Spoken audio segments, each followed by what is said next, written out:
নমস্কার বন্ধুরা, আপনাদের প্রত্যেককে হাই পেটু কুকিং চ্যানেলে ওয়েলকাম। আশা করি প্রত্যেকেই খুব ভালো আছেন, আমিও খুব ভালো আছি। আজকে আমার রেসিপি রুই মাছের ঝোল।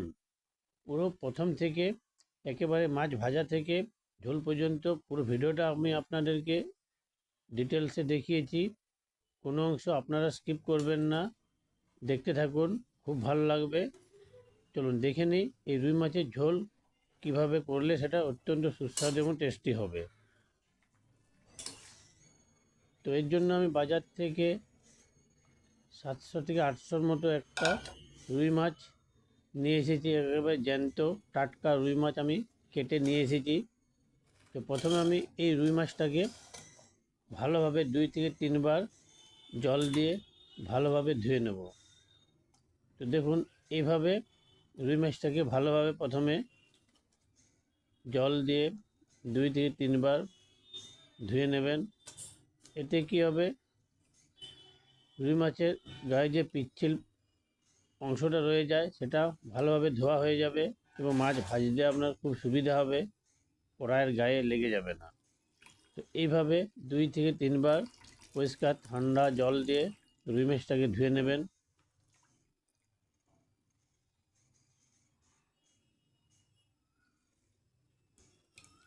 এইভাবে পরিষ্কার করে এক এক করে আমি রুই মাছটাকে হাত দিয়ে ঘষে ঘষে ভালোভাবে ধুয়ে নিচ্ছি।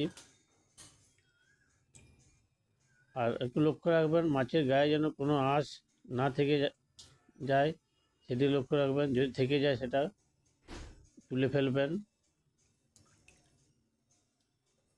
তো এইভাবে আমি রুই মাছটাকে ভালোভাবে ধুয়ে নিচ্ছি। আর এই দেখুন, ভিতরে যে অংশগুলো রয়ে গেছে অল্প স্বল্প, সেগুলোকেও আমি হাত দিয়ে ভালোভাবে বের করে নিচ্ছি।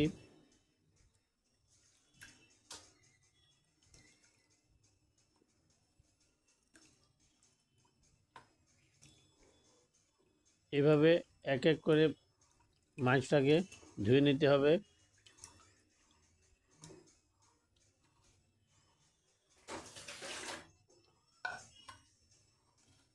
আমি এখানে একটা গোটা টাটকা জ্যান্ত মাছকে কাটিয়ে নিয়ে এসেছিলাম।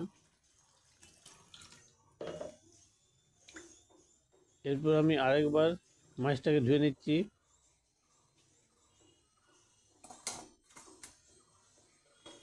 এটাকে এরপর আমি একটা ছিদ্রযুক্ত বাটির মধ্যে রেখে জল ঝরিয়ে নেব।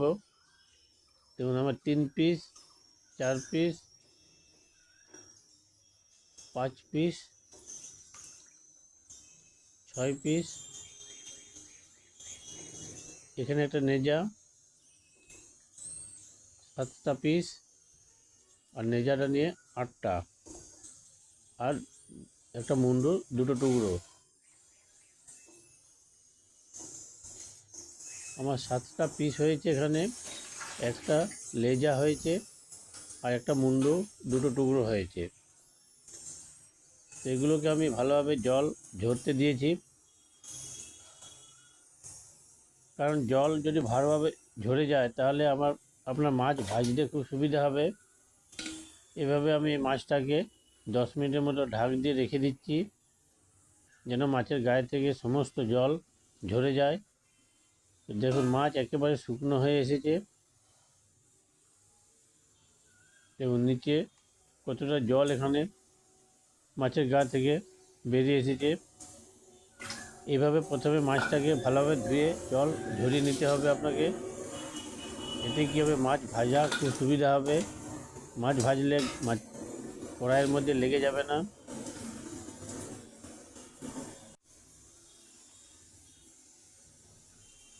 এরপর এই মাছের পিসগুলোকে ভালোভাবে হলুদ দিয়ে মেখে নেব। হলুদ মাখিয়ে নেব। হলুদ মাখার মেন উদ্দেশ্য হচ্ছে যে মাছের মধ্যে যদি কোনো জীবাণু থেকে থাকে। আর লবণ নিয়ে নিচ্ছি।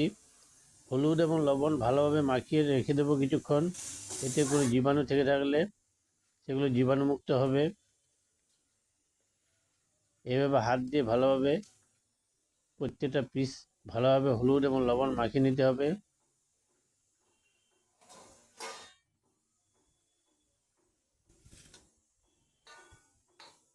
এবারে পিসগুলোকে আমি একটা কাঁসার থালাতে ভালোভাবে মেলে নেব এবং হলুদ এবং লবণকে ভালোভাবে মাখিয়ে নিচ্ছি। এরকম বড় একটা প্লেট বা থালা নিয়ে তাতে মাছগুলোকে ভালোভাবে এক এক করে হলুদ এবং লবণ মাখিয়ে নেবেন।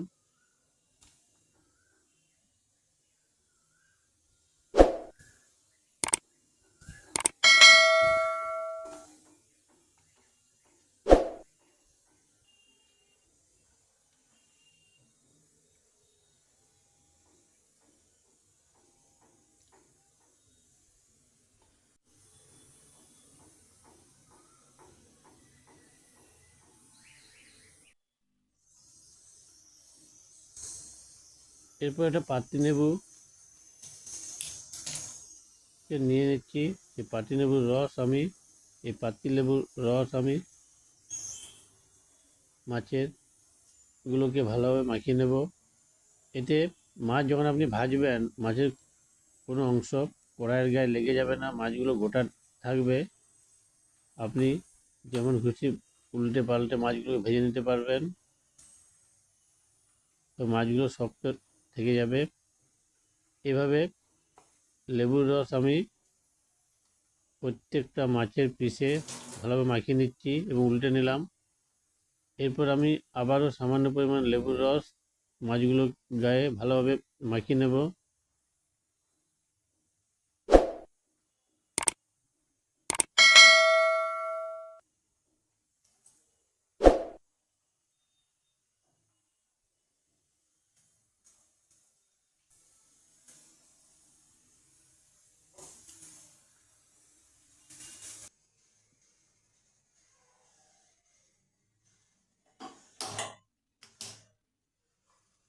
এরপর একটা গ্যাস ওভেন জ্বালিয়ে নিচ্ছি।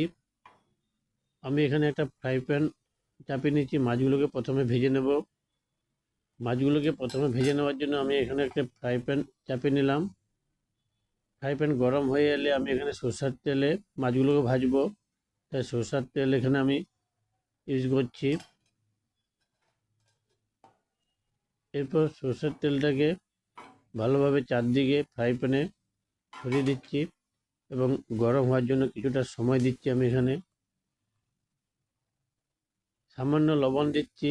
এই লবণ আপনারা অবশ্যই দেবেন, এতে মাছগুলো কোনো অংশ ফ্রাই প্যানের গায়ে লেগে যাবে না। আপনারা যদি কড়াইও ভাজেন সেক্ষেত্রেও তাই লবণ ইউজ করবেন, তাহলে কোনো অংশ মাছের কোনো অংশ কড়াইয়ের গায়ে লেগে যাবে না।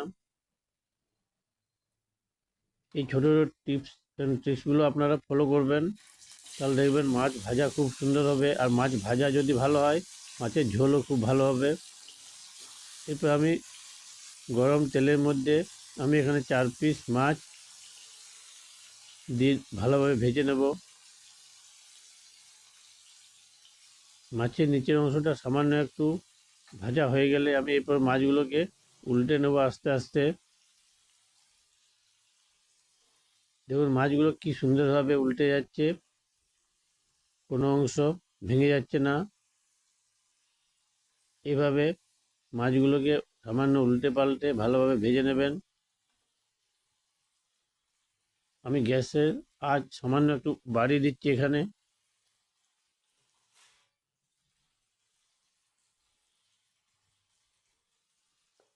এভাবে কিছু সময় ধরে মাছগুলোকে এপিট ওপিট ভালোভাবে ভেজে নেবেন। কখনো হাই ফ্লেম কখনো লো ফ্লেম করে আপনি মাছগুলোকে নিজের মতো করে ভেজে নেবেন।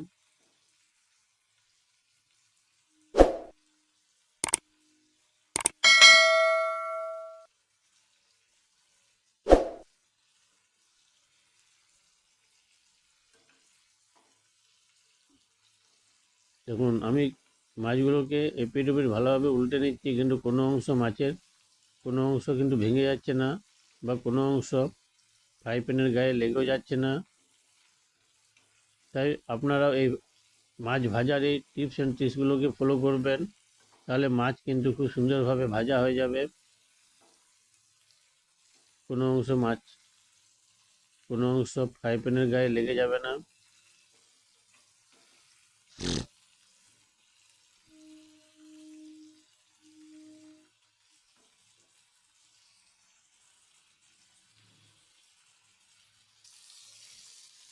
আপনারা পুরো ভিডিওটা মন দিয়ে দেখতে থাকুন।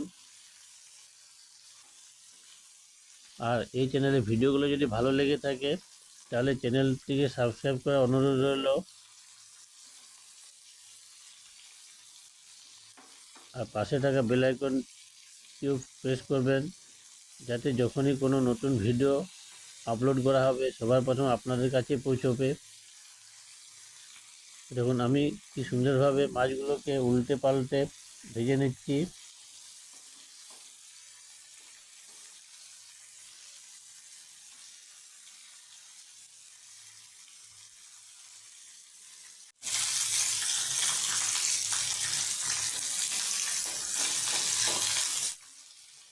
আমার মাছ ভাজা প্রথমে 4 পিস মাছ ভাজা আমার কমপ্লিট। আমি এরপর এই মাছগুলোকে ফ্রাই প্যান থেকে আস্তে আস্তে তুলে নিচ্ছি।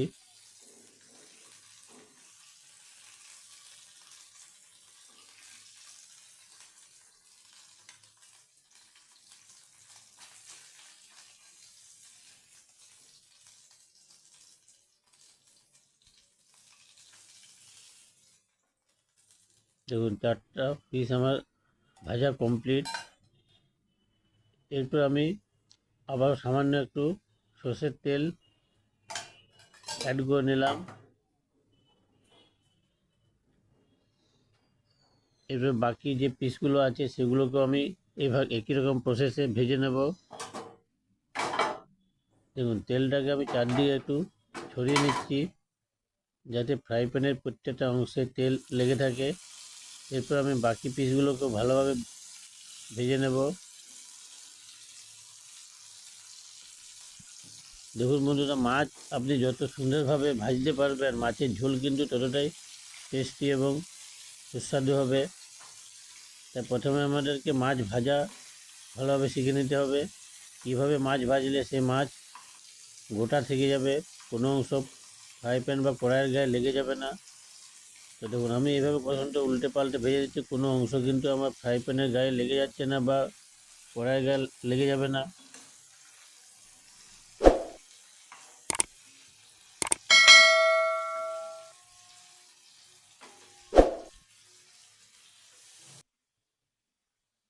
আমি এভাবে নিচের অংশটা 2 মিনিটের মতো ভেজে নেব। 2 মিনিট পর আমি এগুলোকে আবার উল্টে পাল্টে ভেজে নিচ্ছি।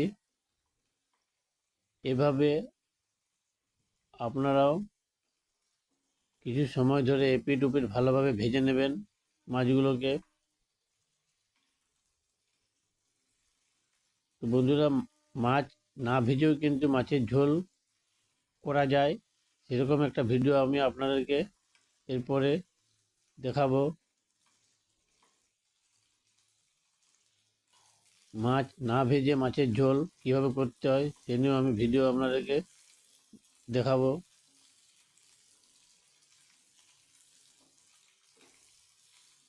তো দেখুন মাছগুলো কি সুন্দরভাবে উল্টে পাল্টে ভাজা হয়ে যাচ্ছে।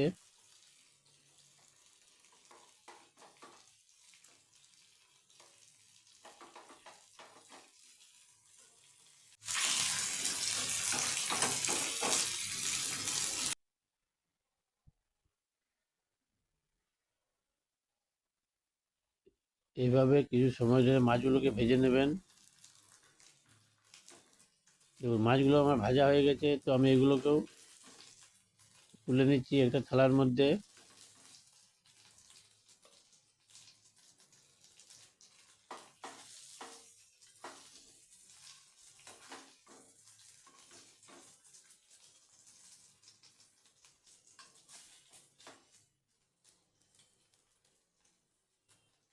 তো দেখুন মাছের পিসগুলো আমার এখানে ভাজা হয়ে গেছে। আর মাথাটা যেহেতু আমি ঝোলে ইউজ করবো না, তাই ওটাকে আমি এখন ভাজছি না। তো কী সুন্দর লাল হলুদ হয়ে মাছগুলো ভাজা হয়ে গেছে কত সহজে। তো আপনারাও এই টিপস অ্যান্ড ট্রিক্সগুলো ফলো করুন। এরপর আমি সেদ্ধ করে রাখা এই আলুগুলোকে একটু ওই মাছ ভাজার তেলে একটু ভেজে নেব। তো এইভাবে একটু উল্টে পাল্টে আলুগুলোকে একটু মাছ ভাজার তেলে ভেজে নিচ্ছি। তো আমি এখানে সামান্য হলুদ ইউজ করছি। দেখুন হলুদ দিচ্ছি এখানে। এই হলুদ দিয়ে আমি আলুগুলোকে ভালোভাবে উল্টে পাল্টে ভেজে নেব।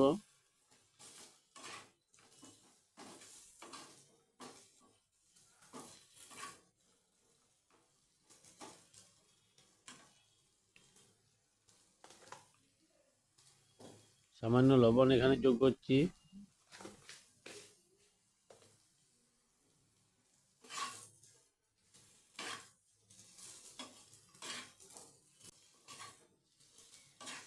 এভাবে লবণ এবং হলুদ দিয়ে ভালোভাবে আলুগুলোকেও একটু ভেজে নেব। আপনারা অবশ্যই এই সময় লবণ ইউজ করবেন, তাহলে আলু কোনো অংশ কিন্তু ফ্রাই প্যানে লেগে যাবে না। হালকা ভাজা হয়ে গেলে আমি আলুগুলোকে তুলে নিচ্ছি।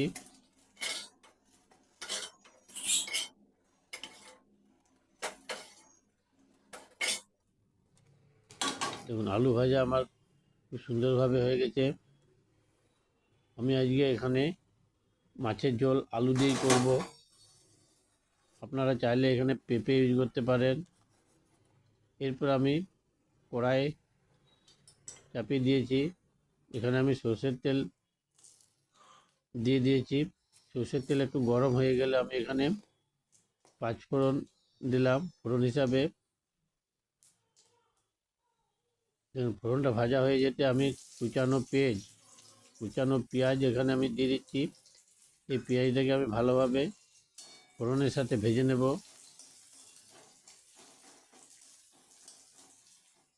এইভাবে পেঁয়াজটাকে ভালোভাবে ফোড়নের সাথে ভেজে নেবেন।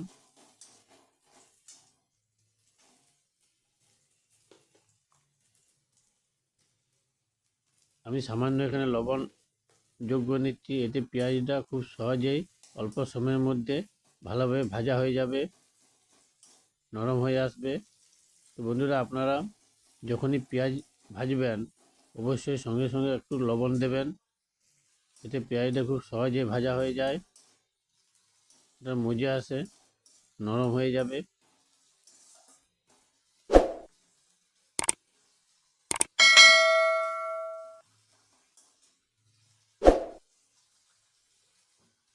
এরপর আমি এখানে টুকরো করে রাখা টমেটো পেঁয়াজের সাথে মিশিয়ে নিচ্ছি। টমেটো পেঁয়াজ খুব ভালোভাবে আমি ভেজে নিচ্ছি। তো এই টমেটোটা যাতে সহজে নরম হয়ে আসে সেই জন্য আমি এটাকে 2 মিনিটের মতো ঢাক দিয়ে রেখে দেব। আপনারা রান্না অবশ্যই এরকম ঢাক দিয়ে দিয়ে করবেন, তাতে আপনাদের সময় কিন্তু অনেক বাঁচবে।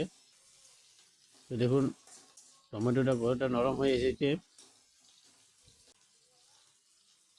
এরপর আমি বেটে রাখা আদা রসুন আর সামান্য পেঁয়াজের যে পেস্ট সেটা আমি এখানে ইউজ করছি।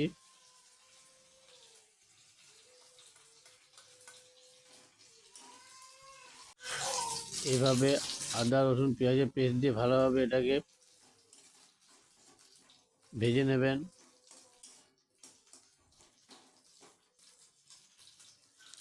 সামান্য লবণ যোগ করছি আমি এখানে, আর দিচ্ছি স্বাদ মতো লবণ। তো লবণটা আপনারা দেখে শুনে দেবেন। আর দিচ্ছি এখানে জিরা এবং ধনের গুঁড়ো দিয়ে ভালোভাবে আমি মাছের মশলাটা রেডি করব, ভেজে নিচ্ছি। লবণ আপনারা একটু দেখে শুনে দেবেন, কারণ মাছ ভাজার সময় লবণ দেওয়া হয়েছে, পেঁয়াজগুলো ভাজার সময় লবণ দেওয়া হয়েছে। তাই আলটিমেট যখন পেঁয়াজ দেবেন লবণ দেবেন একটু ভেবে চিন্তে দেবেন। এরপর আমি এই মশলার সাথে সামান্য ধনেপাতা কুচানো আমি মিশিয়ে নিচ্ছি। এতে যে ঝোলের ফ্লেভার কিন্তু খুব সুন্দর হয়। এরপর ভেজে রাখা আলুগুলোকেও মশলার সাথে মেখে ভালোভাবে ভেজে নিচ্ছি। তো বন্ধুরা, আপনারা এই মশলা তৈরি করার সময় অল্প ধনেপাতার কুচি মিশিয়ে দেবেন।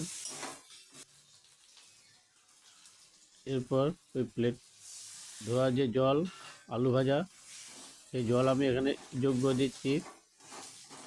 দেখুন মশলাটা কি সুন্দর হয়েছে, গ্রেভিটা।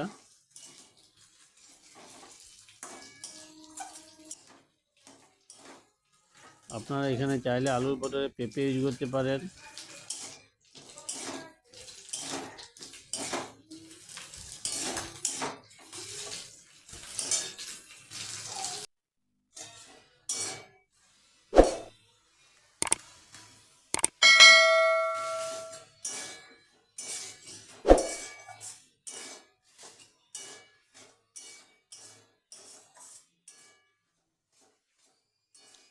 এইভাবে কিছু সময় ধরে আলু এবং মশলা খুব ভালোভাবে ভেজে নেবেন। এরপর আমি এখানে জল যোগ করে দিচ্ছি। মাছের যেহেতু ঝোল, তাই আমি এখানে জল দিচ্ছি। তো আমি ঠান্ডা জলেই আমি এখানে ইউজ করেছি। আপনারা চাইলে অন্য একটি পাত্রে জল গরম করে আপনারা ইউজ করতে পারেন। এইভাবে দেখুন মাছের ঝোল ফুটতে শুরু করেছে, গরম হয়ে এসেছে। এইভাবে হালকা গরম হয়ে এলে মাছগুলোকে ঝোলের মধ্যে আস্তে আস্তে ছেড়ে দেবেন।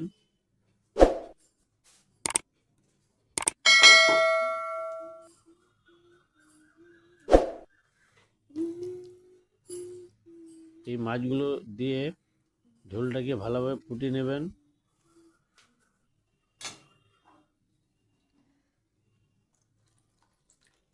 আর মাছ ভাজা যে তেল থালার মধ্যে ছিল, সেই তেল ধোয়া জল আমি এখানে যোগ করে দিলাম, মিশিয়ে দিলাম। এভাবে মিশিয়ে নেবেন ভালোভাবে। মাছগুলোকে ঝোলের মধ্যে ভালোভাবে ডুবিয়ে নেবেন। ডুবিয়ে এটাকে আপনি 5 মিনিটের মতো ফুটতে দেবেন।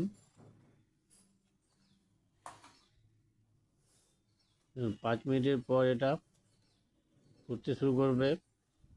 এরপর শেষে কুচানো ধনে পাতাগুলো বাকি যেগুলো রয়ে গেছে সেগুলো এখানে ছড়িয়ে দেবেন। দেখুন মাছের ঝোল প্রায় আমার রেডি হয়ে এসেছে। এরপর যদি আপনার বাড়িতে গরম মশলা থাকে তাহলে সেটা মিশিয়ে দেবেন। আর দেখুন আমি যেহেতু লঙ্কা এখানে প্রথমে ইউজ করিনি, তাই আমি সবার শেষে 2 টুকরো করে রাখা কাঁচা লঙ্কা আমি এখানে মিশিয়ে নিচ্ছি। এবং ঝাল যাতে ঠিকমতো ভালোভাবে হয় সেই জন্য আমি খুন্তি দিয়ে লঙ্কাগুলোকে একটু চটকে নিলাম। তো আপনারা চাইলে মশলা করার সময়, মশলা ভাজার সময় লঙ্কা ইউজ করতে পারেন। এবার শেষে ইউজ করলে ফ্লেভারটা খুব সুন্দর হয়। আর সবার শেষে আমি এখানে একটু গরম মশলা আমি মিশিয়ে নিচ্ছি।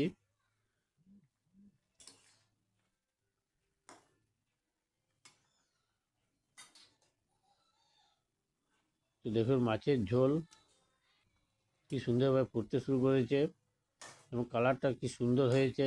তো বন্ধুরা আপনারাও বাড়িতে এইভাবে মাছের ঝোল করে খান।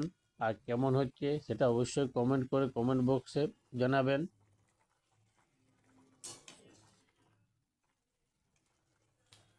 এবং এটা দেখুন অত্যন্ত সুস্বাদু হবে খেতে। আর এই চ্যানেলে ভিডিওগুলো যদি ভালো লেগে থাকে তাহলে চ্যানেলটিকে লাইক, শেয়ার এবং কমেন্ট এবং সাবস্ক্রাইব করার অনুরোধ রইল।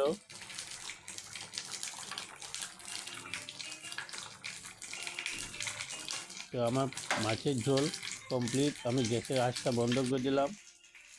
তো বন্ধুরা আপনারাও বাড়িতে এইভাবেই মাছের ঝোল করে খান। আর কেমন হচ্ছে সেটা অবশ্যই কমেন্ট করতে ভুলবেন না।